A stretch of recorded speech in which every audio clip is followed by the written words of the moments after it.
fathers. One, how do we combat media to some extent? Two, how do we find the right media? And then we have a media person here.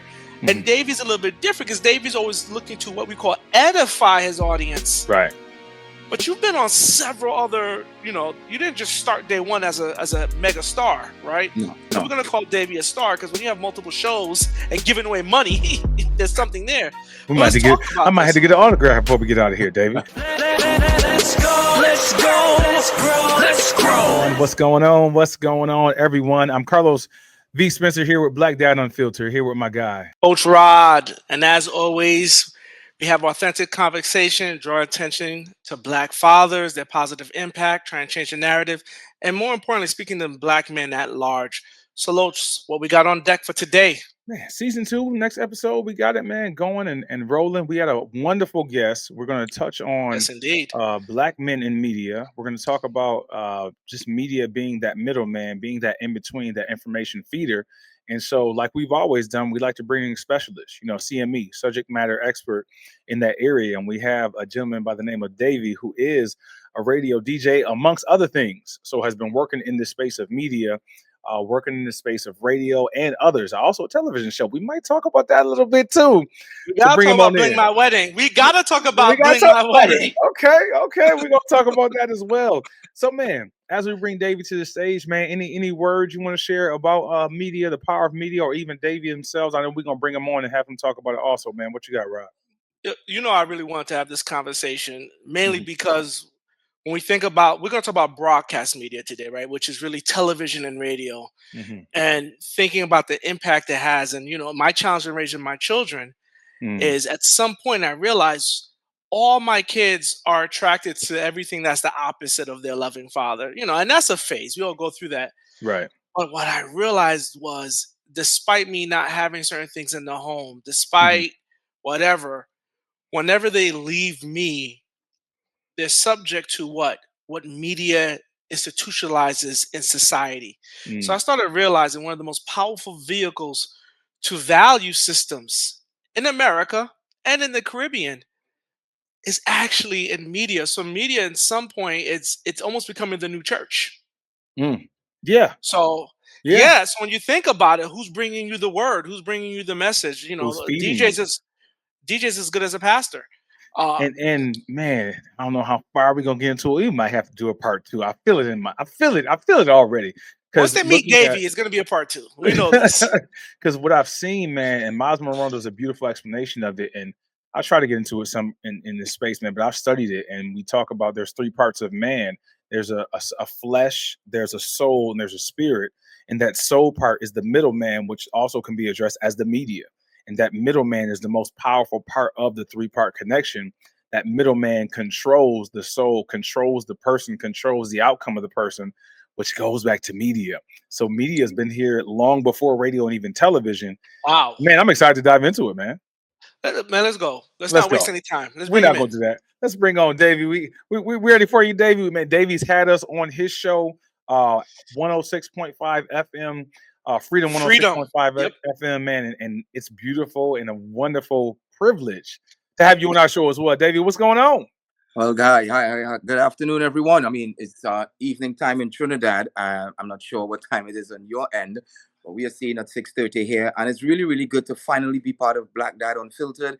I know you guys would have joined me several times in the past, and you all have become a staple on my show here in Trinidad on Freedom 106.5 FM every Tuesday. Between the hours of 3:20 and onwards. I say onwards because we sometimes go to the end of the show, which is a 3-hour long show. Yeah. And the information is so potent that you guys have been reinvited many times. And now you're a staple on the show. That every week we have a segment that deals with something that affects men, relationships, money, challenges that humans go through on a day-to-day basis. Now, when it comes to me and my experience in media, I've been doing this since 2006. I had my first television show created that I created in 2011 right here in Trinidad and Tobago, a show entitled Jobs, JOBS, which was Just Occupations Beyond Scope. And I actually modeled that show off of an American show by the name of Dirty Jobs. So what my show in Trinidad did was go behind the scenes of those careers that persons take for granted: the gas station pump attendant, the zookeepers, the grave diggers at the cemetery. I went behind the scenes. I became that person's job under their tutelage for that entire episode. Following that, I would have created a game series in Trinidad known as Trini Smarts. Um, I would have worked on Trini Smarts for 2 successful seasons. It's a game show that would have afforded persons financial rewards had they answered the questions correctly on the streets. And then I moved over from that into a television series that is currently airing on morning television on another television station known as Breaking Dawn. And then my latest installment with my wife and I, we created this product known as Bling My Wedding. Bling My Wedding has aired in 21 countries, including ours. It went on Tempo Networks for as far as New Jersey, all the way up the Mm. Caribbean. It has done phenomenal. We have other interests such as Jamaican interests.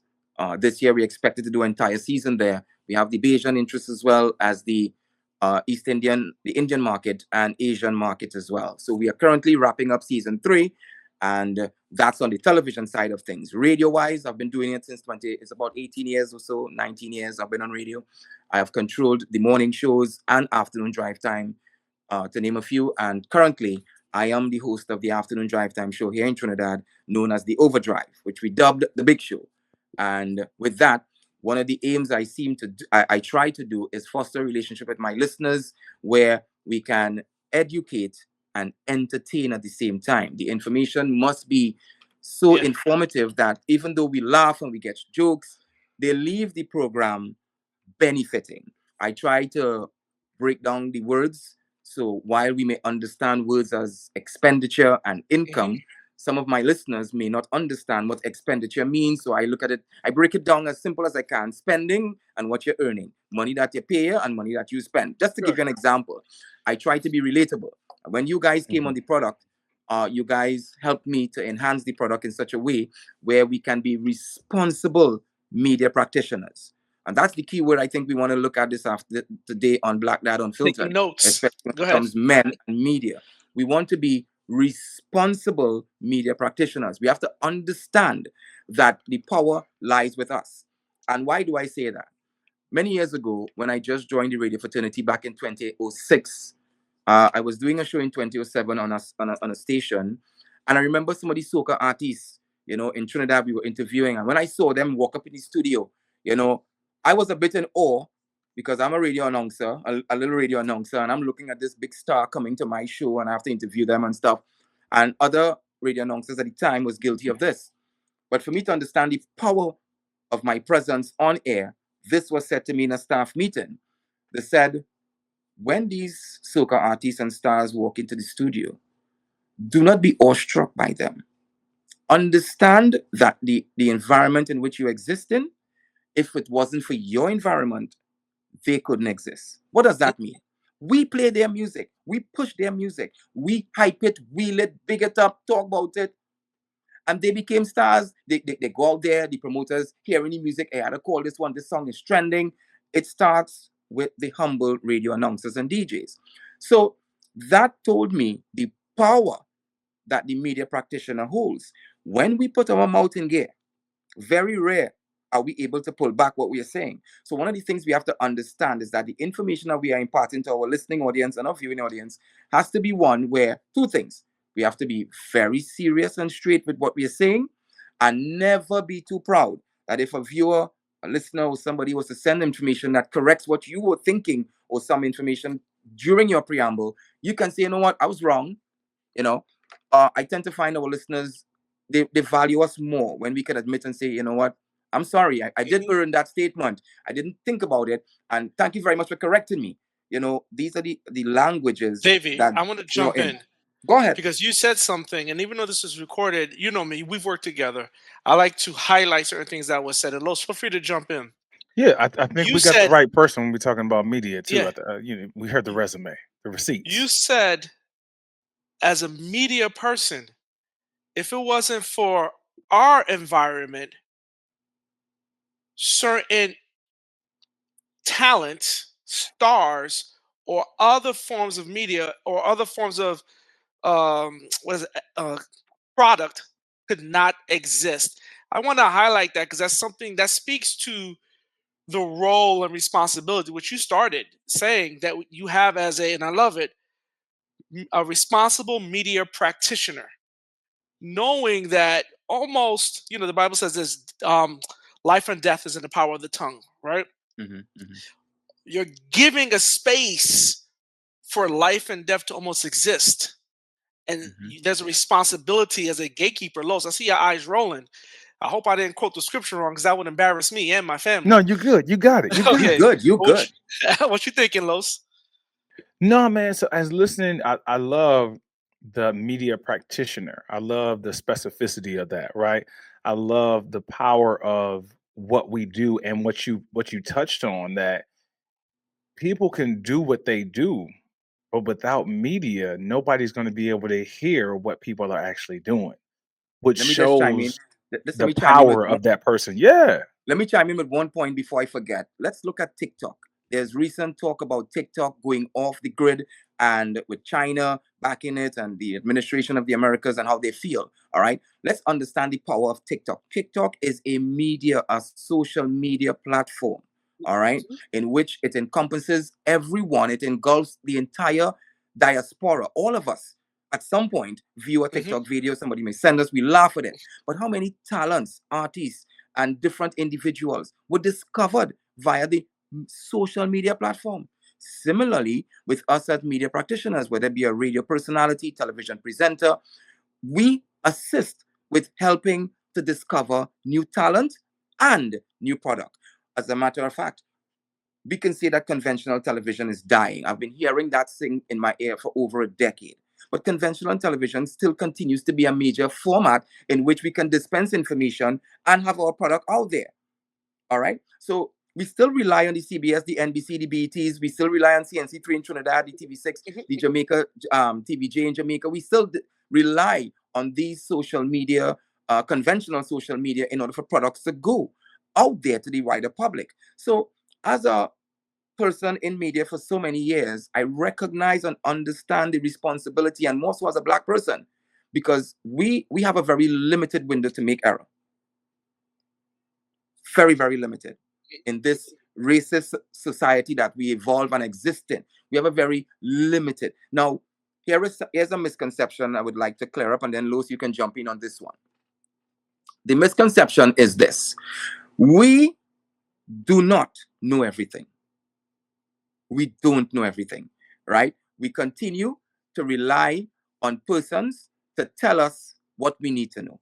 We continue to rely on our skills of being able to read to understand what we need to know.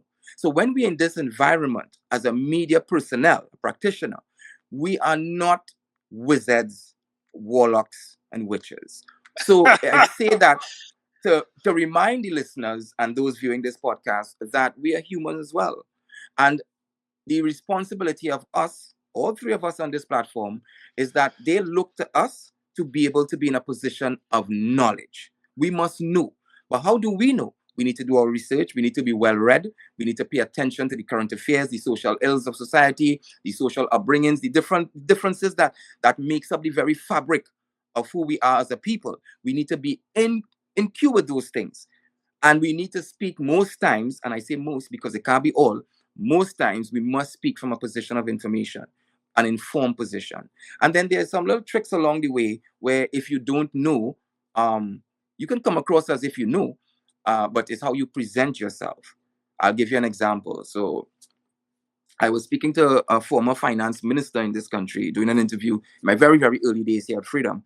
And he was using a jargon about the GDP and the index and that kind of thing. Now, I did understand it, but based on the way he put it across, I was lost. Now, I'm the mediator. My listeners are looking on at me. My trick question to this gentleman was, for the benefit of my listening audience, those who may not understand what you just said, can you elaborate a little more? Can you break down the science of what you have just said to me? And when he started to break down the science of it, I was thinking about the man in the taxi or in the Americas in the dollar cab. I was thinking about those on the subway, the buses, who, may not be as academically inclined, but I was also thinking about myself. And right in that very space, I was able to learn something as well. So what that tells me is that as a media personnel, we also learn when we interview these learned individuals, these legal luminaries, political luminaries. When we interview them and we chat with them, we learn as well. And the responsibility and onus as us as media personnel is to reclassify that information and send it back out to you, the listeners and viewers, in a more simplified manner that you can appreciate. Let's push the envelope. Oh, Los, he said he'd pass it to you. After you go, Los, I want to chime in here. Yeah, man. For sure. So I want to just kind of pull on something Davey just said. That I want to reference this clip at some point with Miles Monroe, but I'm not going to play this part. And he talked about this. He talked about he was in front of an audience. And Miles Monroe, if you don't know him, he's passed on, but he's a very powerful, very popular speaker, pastor, preacher, businessman. He said he would go to a lot of other countries. Something you just said, Davey. And he said he would be in front of thousands of people, sometimes 10,000, 50,000, 20,000 people. And in this other country, he had an interpreter, right? Or a mediator. And he said, as powerful as I am, and he said it kind of jokingly, he said, as powerful as I am and knowledgeable as I am, who's the most important person in that scenario? And the audience said, the interpreter. Because if the interpreter doesn't interpret what I'm saying to the audience, it doesn't matter what I say. They're not going to understand the word that I'm saying. So the interpreter must be able to translate what I'm saying. They also must be able to understand what I'm saying and gauge this conversation so that all these people could actually hear. I just thought that was real powerful what you said, Davey, that somebody was speaking as the mediator. You caused them to expound because you were paying attention to what the listening audience might have missed. But as the mediator and interpreter, you stepped in and said, man, hey, why don't you say this again? Because I think they might have missed that. That's powerful, man. That's powerful. And that is experience. Yeah, Rob? What I'm walking away with is we said it before, there's a responsibility to the audience. So the reason why I'm excited to have Davey, right? Two reasons. One, I'd never hide it. I'm a Caribbean man. And I believe when we talk about Black fathers, it's not limited to the US, right? We're international at that. So I was always excited to have a Caribbean influence in our show and just representation. But the second reason is I understood, and I rate on David, I know you do more talk radio, but I know growing up Caribbean in America, what influenced me to adapt socially was media. It wasn't a teacher that taught me how to adapt socially. A teacher taught me math, teacher taught me science, teacher taught me French, Spanish. But what taught me what was acceptable, what was prevalent, what would get me accepted socially is media, particularly music and television, right? To the point that I went through a phase where, and maybe Los, you could talk to this spiritually, where I started taking on a personality to survive in society that wasn't what my parents raised me to be. So That's heavy. the language that I adopted wasn't what the language that was used at home. So Say my that again. understanding, the language that I adopted wasn't Mhm. what the language I was taught at home nor Wow. in school. Wow. It was what I would hear on, talk radio, what I would hear on, for us, the Kiss FMs. Some of these stations may not exist anymore. But this is where I learned the cursing, the jargon, and to a point where, especially with what became the more popular songs, is what I adopted the persona. Is that making sense? It Yes. is. So some kids, in Brooklyn, we used to call them private house kids, right? You had project kids and then you had private house kids. And people always laugh because you grew up with both your parents in a private house. Why are you acting like a thug? Mhm. But to socially adjust in the community, you had to adapt. So, when I was younger, I thought it was a badge of honor if I would fight five people at one time. Mhm. Like if I was in a situation where my life is in danger, the cool thing was what? To go out swinging. I'm older now. I have kids. I got Uh-huh. to get out of here. This is not Listen. worth me arguing over. Uh-huh. You understand? So this is one of the reasons why I really wanted to bring this conversation up. And this data points: 70% of digital streamers are African American, Wow. right? When you start looking at the data, television, African Americans view streaming services 38% more than any other ethnic group. Mhm. Yeah. So when we talk, and when I have conversations with my children, so there's a spiritual point. So Dave, I'm gonna want you to hop in one moment and Los to hop in.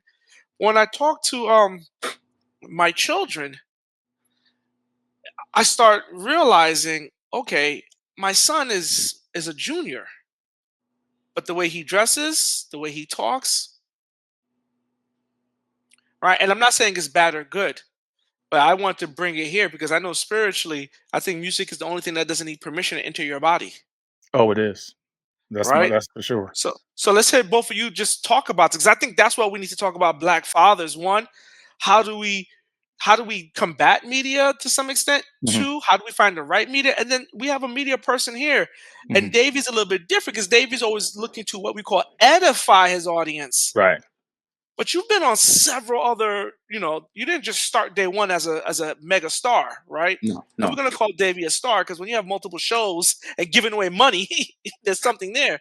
We But might let's have to get. talk I about might have this. to get an autograph before we get out of here, Davey. What's up? We are Black Dad Unfiltered. We are here to change the narrative through authentic conversation for Black men, and particularly Black fathers. We thank you for joining us here on this episode. Please like the channel, subscribe to the channel, send a comment to the channel. Let us know the information that you like. Let us know what's speaking towards you. We'll be sure to stay in touch with you as well. Thank you. Let me say this though, Rob, because I know you about to jump in, Davey, too. I'm going to pull you in on this. You said something about music. Music has the ability to come in, and we don't have the ability to stop it. That's the way we were designed as human beings. So again, music has the ability to come in. We don't have the ability to stop it, right? I do this usually in front of a listening audience. No matter where you from. If I said the best part of waking up, what will most people say? Folgers in your Folgers. Look, Yeah. we got two Caribbean brothers from different parts of the world, and it Well, doesn't matter. technically speaking, us Uh-huh. Korean brothers, we're not going to use that as the real answer. The best part of waking up is something else. But for the show, we're going to say, because we're Caribbean, we have children Yeah. till we're 70. Listen. But go ahead, continue. So when you make that statement, I always say, did you study that song? Like, was it on your playlist? Do you listen to it while you work out? No, you don't study it, and you don't have to study it. It came in, and we don't have the ability to actually stop it. That's the power of music. And the danger with music and other media is that since we don't have the ability to stop it, when it comes in, it brings whatever it wants attached to it. Good Lord. And that's why you have to be mindful of what you listen to, especially when I'm talking to young people and my children. I tell them all the time, look, you don't have to change what you listen to, right? You don't have to not listen to certain things, right? You have the power to choose whatever you want to do, but you cannot choose the repercussions of what comes with it. So when you choose what you want to do, and this is the thing I say to them, I say, well, how many of you are wearing something because you heard it, saw it, music video, whatever? And most hands will go up. And I'm saying that's not good or bad. I don't care about it, but I'm showing you that something influenced 70 to 80% of your closet or your drawers. This thing has the ability to come in. Yep. We don't have the ability to stop it, and it brings other things attached to it. Davey, Now- I know you got something. You're correct. I did start it off as an urban radio announcer. I don't play music physically, but I have a DJ would work with me, and I start up in hype shows. I was one of those hype DJs that would work and and build my show and get it to one of the best on the station, whichever I was. And then me transitioning from urban radio, what we call DJ style music and vibes, to serious talk was a great transition, but it showed that I was a very diverse individual that recognized that I was growing older. The audience that I appealed to then, they have also grown older as well. So I have to transition into my career if I want to stay relevant and not fight up with these new songs and these new people, these younger persons getting in that generation. Now, the thing about the media that is so powerful, and you all mentioned music. Music on its own can engulf the very spirit and fabric of an individual. If you look at music, music can tend to make you feel in various ways. You listen to a rap music and you feel you could go there and you could thug, as you say, you could gangster the place because that rap in your head, you might like the beat of the rap. Yeah. And then you listen to soca music in the Caribbean, whether it be Trinidad, St. Vincent, Grenada. You get some nice Bajan soca music, Trini music, and you want to hold a woman and whine. You want to dance, you want to jive. You feel you could go to the party, you hear that ad, you hear 2 songs, and yes, boy, I could go in that party. And then you listen to music that gets you in an intimate space where you want to be close with your loved one. whether it be your girlfriend, your wife, you want to be with your spouse, you just want to, it gets you in a romantic mood. So Mhm. that is the same thing with media, and the personalities that's behind that microphone.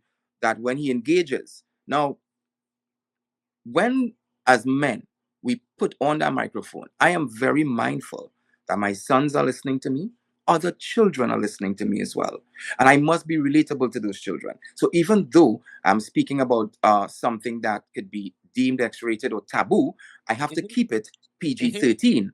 But I do not shy away from the conversations, because it's better they hear the correct things from us as the fathers, as the parents, than they go out into the streets and they get the raw derogatory versions. Now they're gonna get it, we can't shield them and filter them from the obscene Of languages that they're course, gonna of hear. course. They're gonna get that. But what they're gonna do is that what you instill in your boys and girls at home is what transition out there. I grew up in an area where gangster, thug, joining a gang, that was part of the culture, right? But my parents instilled that in me, and I grew up eventually having this persona. I do not wish to be a part of that culture. And I grew up in the area, I came out of it, and I'm a successful individual today by the grace of God. I was able to be here in this space as an announcer, as a radio presenter, television personality, and really share not just the good word, but Mhm. positive energy, which is what is Mhm. lacking in the world today. Now, when you look at the power of media and what men needs to do, we need to understand. And let me Mhm. show you how powerful media is. Let me give you this one thing. This radio station here, I, when I'm sitting behind that mic between 3 to 6 p.m., or whatever shift I'm doing, I am holding, listen to this, I am holding the job of the CEO in my hands. Oh, I'm wow. holding the job of the cleaner in my hands. Every sales representative, every individual that works at this radio station, I hold their jobs in my hands when I engage that microphone. Let me explain why I say that. With every country, including the Americas, there's a thing called the broadcast code and a broadcast license that can be revoked. So you can be in your CEO position upstairs, the board of directors, the chairman, and a man downstairs in a studio puts on a microphone, goes live on air, and says or does something that is uncouth, unethical, and your broadcast license is pulled. Nobody has a job. Mm. But let me ask you a question. Because in the US, again, we know in the US a lot of media is controlled by one ethnic group. In Trinidad, is the media typically black owned? Is it like Trinidad? I know Trinidad is diverse, yeah, but is it owned by Trinidadians, or is there another group that owns the media platforms, but it's Trinidadians working in media? Trinidadians own the platforms here. The company I work for, it's owned by the Sabgas. We have a culture in Trinidad where we call one group of individuals the one percenters, and I say that without fear of contradiction. They are the ones that are financially endowed. They have that capability. There are other stations owned by East Indian owners, businessmen in Trinidad, and they are black businessmen. I can tell you for sure, one Iowa George, big soca artist, is the owner of a station, his own radio platform and television platform. So it is not owned by, to say it's in Trinidad, it's every creed and race. So we have different race, different Yeah, I ethnical know. background. Right. Hmm. So these every ethnical background you can think about, whether Chinese, Hmm. Syrian, East Indian, or Afro Trinbagonian, they Mhm. own various media platforms in this country that are successful. So let me ask you this, because I know you visited the United States, and I know your show is internet 21 countries. What would you say is the major difference? Because I know in the U.S. we're pushing to have more black owned media outlets, because media is communication, it's the sharing of information, right? What would you say is the biggest difference between you seeing people owning the content for their own people and content being owned by another party, and they're controlling what's fed to that community? If that makes sense, the question. Well, the culture of the U.S., from my understanding, in dealing with some of these agents out there, is it's that's the culture of the Americas. That's the culture of the major players and conglomerates in terms of media. They take your content and they do one of the two things. They either buy it outright from you, they buy the rights, or they ask you to partner with them and they change to suit themselves, to suit the audience and the market that they are diverse to. In Trinidad and Tobago, when you create your content, you have one or two ways of getting it out there to the masses. One, it leans heavily on partnership with the media house, or you purchase airtime. That's it. So you either buy the airtime in Trinidad, you pay for the airtime, and you package your show and you give it to them, and they air it as you give it to them. There's no deviation. If there's a partnership formed where they are going to sell it as well, then they can put their ads in there, and it's a different structure. What I have come to what I've come to understand with the Americas, especially when I was about to head to LA before COVID, is that I was being cautioned by one particular agency that was shopping the show out there to ZTV and to CBS, was that if they are interested and they do bring you guys in, they're gonna want to have their own producers touch with you, their writers, a lot of things. Are you all prepared to change? Are you all prepared to work with them? Now, the very core value of the show is not going to change. But what they were indicating to me is that the possibility exists they would want to have a controlling power. And that is something I learned when it comes to the Americas. With Caribbean people, that is different. All right. The agencies there, when they buy onto their platform, even Netflix and those bigger streaming networks, if they buy into it on the ground level, they can, I wouldn't say manipulate, but they would make changes that they think is necessary in order to keep the audience. So that is the difference with the American media and Got you. Trinidad media. That's what I have learned. Yeah, can I bring it back to this? I Go ahead. want to talk about the power of this thing, man, and from a personal perspective, and we can elaborate on it Sure. much as well. Media is so powerful. I know we talked about representation. I like the lane you guys were going down. That if our people are listening and using these platforms and listening to these different media platforms, whether it be radio, social media, television, then who's controlling the narrative, right? Who's putting this information out to our people? And the importance of having Black men and Black representation, Black and brown people to actually speak to our people, because we know for a long time, so many companies would sell to our communities, right? And these weren't people who had our best interests in mind. So I think it's important that we have our best interests in mind. And one example comes to mind for me is Mike Tyson.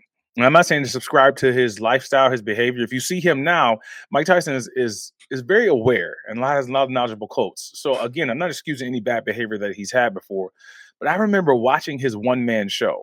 Spike Lee produced his one-man show. I don't know if you guys saw it before, I but saw it. Mhm. man, phenomenal show. And a one-man show, I'm in theater. And so to do a one-man show, it's usually just one person on the platform.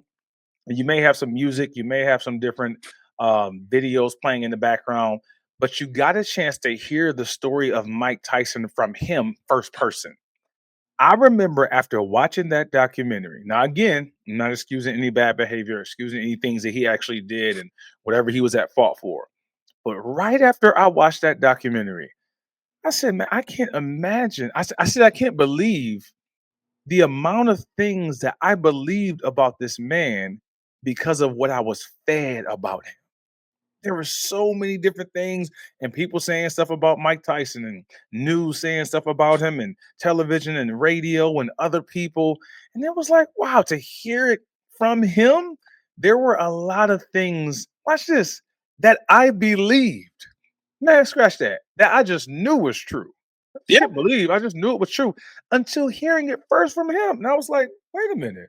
This A not lot of what I these was things, told. it's not what I was told. Yo, This goes But back, yo, Los. This yeah, goes but back to most what Davey important, said in the beginning. Social practitioner and media has the ability to control the environment not to only allow. that, yes. They're the which one of which subconscious. Media is our subconscious right, but externally. which one of these big media conglomerates was able to refute what he was saying? All of them who would have spewed one narrative. When he did his one-man show, did anybody come back up and say, he lied and this is it? Nobody could refute what he was saying. So Right. it exposed what they were doing and the narrative. And there's a few media houses in the US that are really accused of pushing one narrative or one agenda. I'm not going to call any right now, but I'm just saying that's the power of media. So Yes. had he not Mhm. dropped in there and tell his story, correctly and tell you the accurate truth, whether it's good, bad, or indifferent, you would have left with a Mike Tyson narrative that's totally skewed. And it Right. begs to wonder how many other How many individuals. others? What about the Michael Jackson? You know So what's the powerful thing? And Coach go Rod, I know ahead. you about to jump in. You I'll know I say this am. quick because I know you want to jump into this. And this goes into a part of the conversation we know we might have a part 3. It goes to the power of social media, because you see a lot of athletes and entertainers who are able to jump on a live, who are able to post on their social media and tell their story. Mike Tyson was in a time where he rose where there was no social media, so they got a chance to control the narrative. Now, a lot of people we see stars all the time. They'll come out and quote something themselves. They'll say something themselves. They'll put a video out themselves, and you're hearing it directly from them. But Davey, that was a great point. How many other people were we sold this same bill from? All right, Coach Rod, go ahead, man. So listen, couple of things. I'm gonna piece it together. You said growing up, so I'm gonna speak to this is your youth that you knew with all conviction. I'm gonna Knew it. tie this to what Davey said, that people believe that people in his position have all the information, right? They trust So you. so now you as a young person is trusting this person to have all the information. So whatever they feed you is not a lie, right? Now, as a father, as a parent, as a mother, as a aunt, you are one person. Let's say you're husband and wife. You are two people going up against a platform that is validated by millions, has the ability to influence. This is why when we tell our kids something different, they don't believe us, because on television, on radio, I heard this. Because that's the power. Because remember, media is just the exchange of information. That's all it's doing. So this is why I want to have this, because the reason why I'm glad having Davey, because Davey are gonna look, people are gonna look at Davey and say, well, he's in Trinidad. No, this man is international. This man has traveled back and forth from the US. This is not someone that's just a DJ. This is a producer. This is a creator of content. His stuff can be seen in New Jersey. So, but this is why I want to have this, because I don't believe as parents, we really appreciate the power of that too. Some data points, and then I'll let to you all. Media gets engagement and consumption, and I did this. Nielsen, everyone knows the Nielsen ratings, which tracks the television, right? African Americans spend considerably more time with media than the general U.S. population, about 31.8% more on television each week. With digital media, including streaming services, 7% of African American viewers subscribe to at least one subscription video on demand service. Hmm. However, only 32% felt their portrayals of their identity group were accurate. So if we just do some math, and obviously it's not 100% bulletproof, 68% of what's shown of ourselves in media is inaccurate. Which means, Wow. and I'm going back to being a father, which means our children are being fed lies, which you, Close, said will take as truth. And That's not what I'm only trying to. that, oh, go ahead. I don't want to cut you off. No, go ahead, man, because I'm not going to stop. I'm angry. So it's so powerful what you said. Our children are being influenced. Watch this. The world who are not black and brown people are also being influenced to believe something about us that ain't even true. That ain't even true. Ye- So not only are our children, as black fathers, all three of us, being fed a narrative, there are other people being fed a narrative to believe something. We all know we felt. I don't even need to ask y'all. We all know we've walked in different rooms and you can feel the judgment on you before they even got a chance to know you. Because look, we're three dark-skinned brothers on here. Nothing against my light-skinned brothers, but as Mhm. soon as you show up in the room, they Mhm. already see you. I tell people when I was a New Mhm. York State police officer, there were 197 troopers, there were 6 blacks, and there were 3 dark-skinned. Now, I ain't saying nothing against the other ones, but what I'm saying is if you look out in the room, 197 people, you automatically see those 3 dark-skinned brothers, and you already have a thought that you've been fed by Mhm. media as to who I am before I even get a chance to open my mouth. I'm Davey, mad too, Coach Rod. you're I'm trying to mad. chime in, Davey, and I know we only have you for a limited time, so I want to hear from you as much as I can. What do you got to say to this, Davey? Because we're Well, not attacking you, but no. you're one of the good guys. The thing about it is, Spencer is right, Carlos. Those you were spot on. I mean, we stick out like a sore thumb in Trinidad and Tobago. We don't have the white and the blacks, but we have the Indians and the Afro and the Negroes, so to speak. And I mean, it's almost as though academics does not befall us. It's like we can't be intelligent individuals. So they look at you and they dress back and they assess you before you start speaking. And then you always find yourself, I have found myself in that position already, where I'm Mhm. speaking to someone of an East Indian background. They are East Indian, their ethnic position, and they're talking to me, but I know they're talking to me, and they marvel when I open my mouth to speak and I start speaking to them. They recognize I'm on par with you. So whether you're East Indian, Black, Chinese, Afro American, white, it doesn't matter. We are all the human race, and we have a responsibility to the younger generation to move away from that stigma. Now, it's very interesting again, the power of media. When we look at what the narratives media spew out there, how many of you look at many years ago, we would have been looking at television and we see Africa to be a poor, starving nation. But then, in recent years, we would have Mhm. seen the African movies that are making and we see these rich houses. We see Lagos, we see Nigeria, we see Yep. we see a different culture. Now, every society, because of capitalism, you have the filthy rich and you have the dirty poor. Capitalism, we don't. America is capitalism. The Caribbean is capitalism. It's more some of these European countries that's communist and socialism. But for the better part of it, the world that we exist and understand is capitalism. So Mhm. capitalism exists, and with that, as a media conglomerate, if you go into a country and you say send $5 to feed this child and get this child, so you're looking at it and you tell yourself Africa is dying, people are starving. That's happening all over the world. America is a great nation.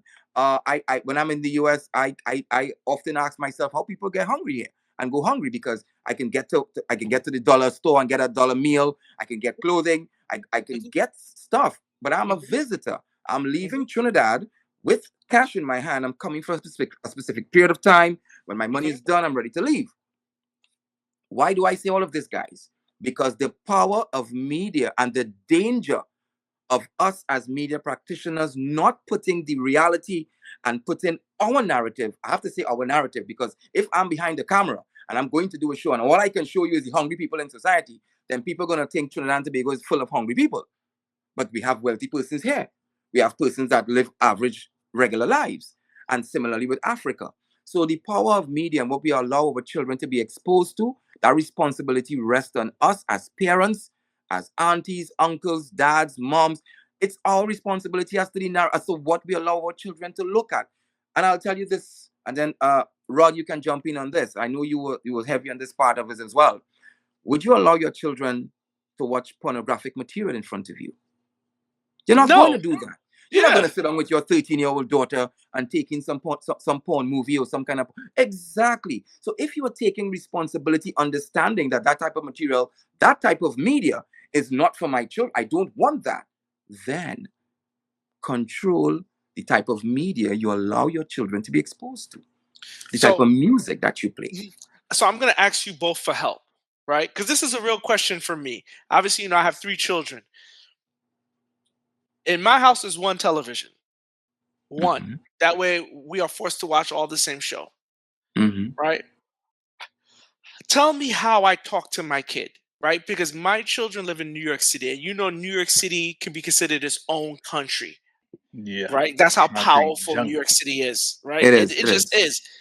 How, and this is real life for me because there's certain shows and like we cannot watch this. Now the TV rating will say TV 14, but what I actually see is like, wait a minute, this is not something a 14-year-old should be seeing. How do I have a conversation with my child and say and explain to them why they shouldn't be watching this when the rest of the world says it's perfectly fine? Help me have that conversation. Give me tips as a father, please. I can So chime in on this one real quick, okay, Lois. Let me get in on this one okay, real quick okay. because I'm currently living that environment that he's talking about. I have one television that works in my house as well. I have I have three actually. Two is not working. I could have bought others even in my room, but I have one television and it's in the living room. That's it. So Yeah. I am in a position where I am forced to look at stuff that is appropriate for the entire family and not for person or for an adult. So, how you control that narrative? You are the father. You say to your children, listen to me. While I understand what the world is saying, I want you to appreciate this information here. It is not for you at this age. All right. You won't understand it. You have to explain to them. It's not that you're going to see nudity, but the understanding and grasping of what is being said on the television, you won't understand it. So to not confuse you, we look at age appropriate media content.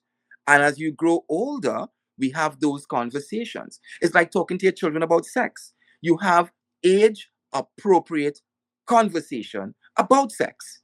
And again, Rod, that is not something that you're supposed to be afraid of. What am I going to say to my kids? You just come out and tell them in the most polite way. As a father, this is not for you. Look at this content. That narrative, no, that does not connotate with what I'm trying to teach you and have you understand as an adult, as a young person. And this is it. And that is a teaching tool for you immediately. That's how I do it.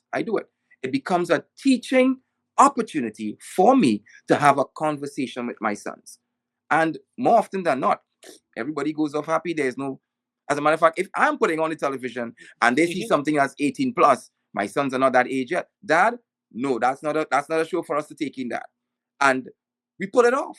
So the movies with the cursing and all these things, they caution me now. That is not appropriate for us, Dad. Let's take it off.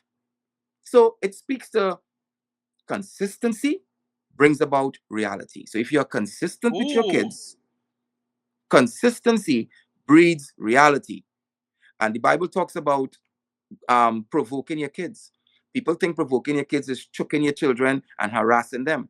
Provocation for children can simply mean I am setting one standard, but I'm showing you something else. The Bible says, do not be irritating your children. Do not be irritating them. And that's a form of irritation when they have to say, but Dad, you said so, and why are you doing this? So that's a form of irritating your children. So be consistent. Let me jump in here. Yeah, because both of you are giving me something. I gotta go, man. Davey, great. I want to add to what Mhm. Davey already eloquently stated. And I have children who are 21, 20, and 19, about to be 22, 21, and 20. And I have a 10 and 12-year-old. So these are Wow, things you're that I've doing this thing a long exercised. time, boy. Listen, Yeah, come on, boy. man. Yeah. Yeah. Listen. Let me say this because they always feel the heat and the hate. They all by one woman. I'm just saying. All right. So here we go. I know we don't usually see black men like that, but talk your stuff, Carlos. Listen. Mhm. So what I'm giving is going to be some things I've actually done with my children, Rob. And I got to start with a grandfather quote. So I'm going to try to give some sound bites as I do this. My grandfather would say the Zenith community operates like this. The Zenith used to make television. He said the quality goes in before the name goes on. So again, the quality goes in before the name goes on. And what I mean by that in the space of parenting, which is what Davey was already talking about, as a parent, we have to make sure the quality is within ourselves as a father, right? Before I'm going around saying that I'm your dad and trying to demand something Oh, about you. wow. I'm going to move like your father and the quality is going to be in me. This is something that I did with my children, Rob. I know that negativity is going to be out there. So it's just like having a garden, right? Weeds are going to grow, right? I've had a garden 24 by 36. We planted different seeds. And guess what? All the seeds didn't grow, right? We put water on it. We put fertilizer on it. We let the sun hit it. But all the seeds did not grow. All the good seeds we planted. But you know what grew without work? Weeds. They came up and I ain't put them, I ain't plant them, I ain't water them, I ain't put sunshine on them, but they gonna come up regardless. So I'm not saying that we let our children do whatever, but negativity and these different things, it's gonna come at them regardless. So what I mean by that, as me, as a parent, what I did, and even what their mother did, we make sure that we behave in a way that we either confirmed or affirmed what they saw. So my children, a lot of times they're seeing certain stuff. We can't stop everything. We're hearing stuff while they're in school. We may not have a whole bunch of televisions, but they're watching different things on their telephone. And sometimes they might have phone, not have one, but somebody in their school does. So my children would see something or hear something. And now they're hearing it for the first time. Let's say it's a negative curse word, and they're looking at their father and their mother to see, how is this word used? Or do we use this word in our house?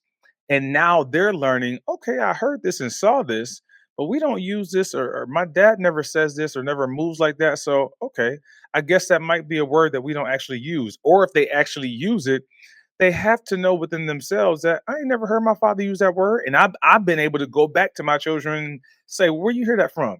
Because you ain't hear that from me. You didn't hear Los, that from your mother. I think So what you're saying, I agree with both of what you're saying. And again, you know me, I always like to draw the Yeah. highlights out. As a dad, you have to really first do some inventory. What are you made of? Right? Because it's hard to fight against yourself. But if you decide to take the stance and have representation for your children, have that contrast, and I've used that word on your show, Davey, right? Give them something to conflict the traditional narrative. You have to be consistent in it so that it becomes a reality, both for you and for them. But what I'm looking at, and Davey, you can chime in, as I see you anxious. It's it's I'm still seeing. This is why I'm this are good conversations. I'm still seeing that what's being presented to them. It's like the fruit in the Garden of Eden, right? It's so delectable. You know what I mean? That now they may be forced to have two different lives. One that they live in front of their parents, and one that they live in front of the rest of the world. Davey, I'm just talk, Davey, because you don't have to talk to what I said, but I see your head moving. the thing about it is that double Mm, standard and that double life is something that we can never shy away from. As adults, we find ourselves in those predicaments as well. I, at sure. one point in time in my life, was guilty of living that double life, one life this way and one that way. But the thing about it is, what we can do is continue to inculcate in our children the dangers of such. We continue to show them and reinforcing them that I, as your dad, walked that road before. I saw the dangers and I don't want you to experience that. This is the language that we speak to our kids. This is the language I speak to my sons. And then we move away from the template, do as I say, but not as I do. That template no longer exists. We should not be using that template, but we should be able to become children ourselves. Because when we make a child, or a child is born to us and we have our Or like Carlos did 5 times, but continue. 5 times. Carlos could, yeah, I twice, Talk but to me nice. you know, Talk to me nice now. the Come thing on. about it is, you get that little baby and you find yourself in a narrative, "Kuchiku," and you go down to baby language and you Hmm. speak the baby language. All right. So Yes, as an adult, you go back into that baby phase. Oh, darling, and you so loving. It's the same thing as your children get in the toddler stages, going up, adolescents, young adults, teenagers coming up. It's those are the same. You continue to grow with them. So you go from the toddler to the Mm, preteens. You become a teenager again, and you never cross the line between a parent and a friend. I'm your friend, but I'm still your parent. Hmm. And it's a very thin line, it's a very fine line, but it's a very manageable space as well. If you manage that space well, Hmm. your children, it don't matter what, they get themselves into trouble, they know they can call dad. Rod is going to come running, Spencer's coming, Davy's coming. We there for them. And that's the narrative that we have to show them. We there to protect you. I started using a language when my son was disobedient in school. I heard something that was terrible and I had to deal with him. So I told him, I didn't come to beat you or discipline you, but here's the thing. I want to help you. So you need to tell me what happened in school today so that I can help you. And I found when I used that terminology, help you, he opened up more. Because the fear of daddy's going to discipline me with licks or a beating is out the door. Even if it warrants getting a little licks, use the term help. 4 letters, HELP. And I said, Dad wants to help you. I can't help you if I don't know the facts. I said, and I showed him it too. I went down to the science of it. If you cut your finger here and it's bleeding, but I give you a plaster and I put it on this hand, would that benefit the finger? He said, no, Dad. I said, why? mm, He said, because you put the plaster in the next hand. I said, exactly. So that simply means I give you the plaster, but I didn't give you the correct, to put it on the correct wound. So the thing is, if you do not give me the information, then I cannot help you the right way. Because I may help you uh-huh. based on what you tell me, but it would not help. So you have to tell me everything so I can help you. And when he started talking, I Hmm. listened, and then I stopped him. I said, okay, let's address this piece. And we addressed it and go to the next piece and the next piece. So even though I got angry and I felt I wanted to fly on him, using that temperament also assisted me to deal with him in a calm way. So that by the time I was able to go through the entire thing that happened, I was calm. I was able to administer discipline, put you on some timeout and whatever I did. But it didn't come out of anger. I came from a space of love and allowing my child to Los. recognize that Yeah. I wanted to help him. Davey, I want to draw something out, and hopefully, this is, we take this part that I'm about to say. What I love of what you said is, as a father, and I'll be quick, Los, trust me. As a father, you have to create a parenting language, right? It's not just English. And those you actually, if anyone who watches our show, you actually demonstrate your language, and in that, you have to have some key vocabulary words. Yes. Right, and I never put it that way. As a parent, there's a parenting language we have to apply, right? Which means you have to have mastery of it.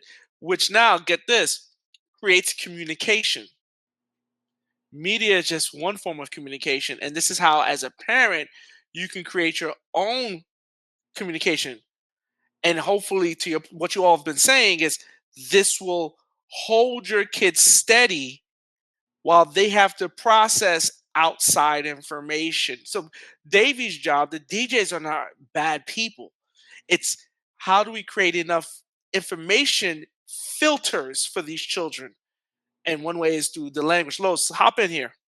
Yeah, man. I know we got to bring this to a close, man. We're going to have to bring it back. We're going to have to do part two, maybe even a part three. I couldn't even get to the Miles Monroe clip.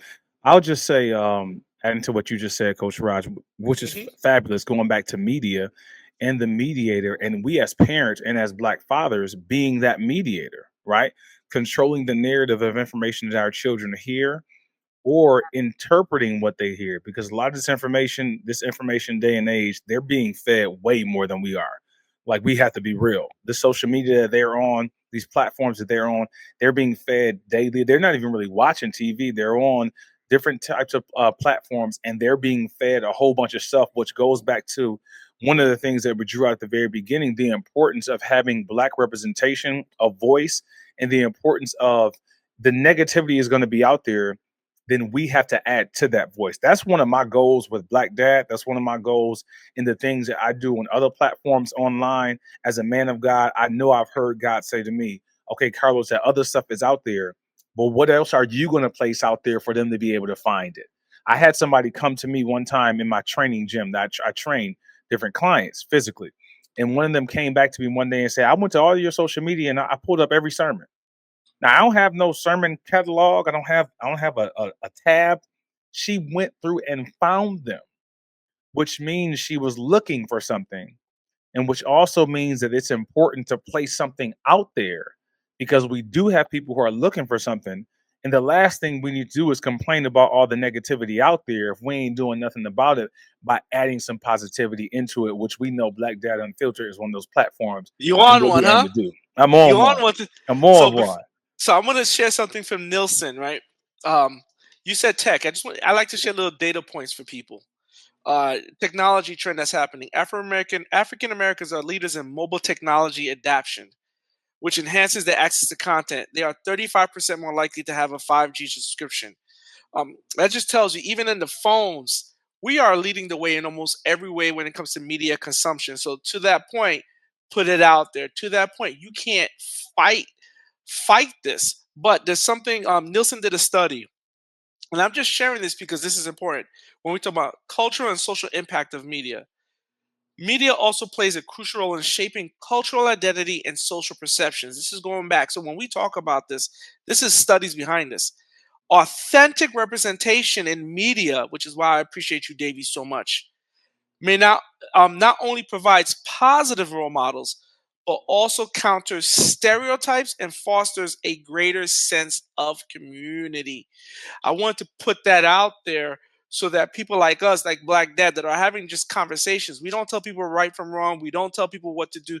We just talk like men talk, and hopefully people find themselves.